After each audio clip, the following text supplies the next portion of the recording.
நாம் இந்த புட்டை சாப்பிடும் பொழுதே அந்த கருப்பட்டியின் மனம் மிக அருமையாக இருக்கும். ஃப்ரெண்ட்ஸ், நாம் சுவையான பால் புட்டு செய்வதற்கு ஒரு முடி தேங்காயை துருவி பால் எடுத்து விடலாம். தேங்காய் இந்த அளவு நன்றாக அரைத்து தேங்காய் பால் எடுத்து விடலாம். ஃப்ரெண்ட்ஸ், இந்த அளவு கெட்டியாக தேங்காய் பால் எடுத்து விடலாம். 1/2 கப் புட்டு மாவு எடுத்து விடலாம். நாம் புட்டு மாவு அல்லது இடியாப்ப மாவு எதுவாக இருந்தாலும் எடுத்து விடலாம். ஃப்ரெண்ட்ஸ், சிறிதளவு தூள் உப்பு சேர்த்து விடலாம். நாம் தேங்காய் பால் சிறிது சிறிதாக சேர்த்து நன்றாக மிக்ஸ் செய்து விடலாம்.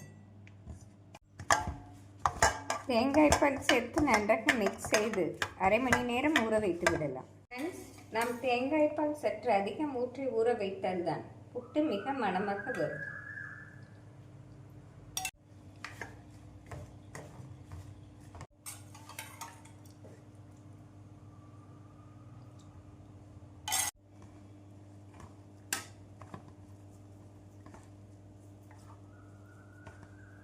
மாவு இந்த அளவு ஈரத்தன்மையுடன் இருந்தால்தான் ஊறி வருவதற்கு சரியாக இருக்கும். ஊறி வந்ததும் உதிரி உதிரியாக வந்துவிடும். ஃப்ரெண்ட்ஸ், மாவை அரை மணி நேரம் ஊற வைத்து விடலாம். நாம் புட்டுடன் சேர்ப்பதற்கு கருப்பட்டியை துருவி எடுத்து விடலாம். கருப்பட்டி இந்த அளவு மெலிதாக துருவி சேர்த்தால்தான் அருமையாக இருக்கும். ஃப்ரெண்ட்ஸ், இந்த அளவு கருப்பட்டி சரியாக வரும். பேனில் 2 ஸ்பூன் நெய் சேர்த்து விடலாம். ஃப்ரெண்ட்ஸ், நெய் சூடானதும் 2 ஸ்பூன் தேங்காய் பூவை வறுத்து எடுத்து விடலாம். நாம் வறுத்து புட்டு மாவுடன் சேர்ப்பதால் மிக சுவையாக இருக்கும்.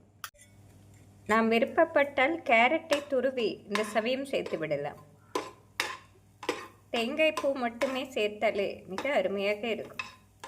நாம் நெய்யில் வறுத்து சேர்ப்பதால் மணமாக இருக்கும்.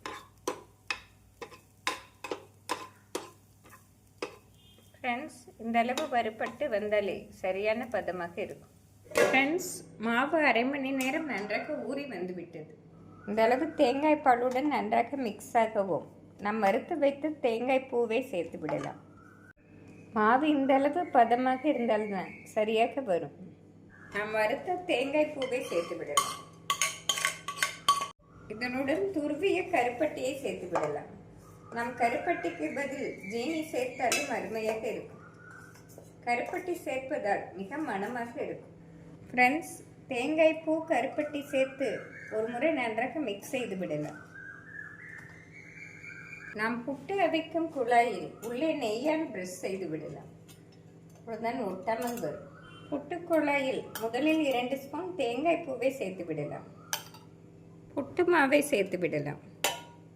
புட்டு மாவு சேர்த்த பின் தேங்காய் பூவை சேர்த்து விடலாம். புட்டு மாவை மீண்டும் சேர்த்து விடலாம். நாம் கடைசியாக தேங்காய் பூ சேர்த்து மூடி போட்டு வைத்து விடலாம். ஃப்ரெண்ட்ஸ், புட்டு அவிக்கும் பாத்திரத்தில் நன்றாக தண்ணீர் கொதித்து வரவும் புட்டை வைத்து விடலாம். ஃப்ரெண்ட்ஸ், நாம் மிதமான தீயில் வேக வைத்து எடுத்து விடலாம். புட்டு அவிக்கும் பாத்திரத்தில் மேலே ஆவி வரவும் நாம் அடுப்பிலிருந்து இறக்கி விடலாம். இந்தளவு ஆவி வரவும் அடுப்பிலிருந்து இறக்கி விடலாம். 10 நிமிடம் சென்ற பின் புட்டை எடுத்து விடலாம். ஃப்ரெண்ட்ஸ், புட்டை வெளியே எடுப்பதற்கு அடியில் உள்ள பிளேட்டை மெதுவாக பிரஸ் செய்ய வேண்டும்.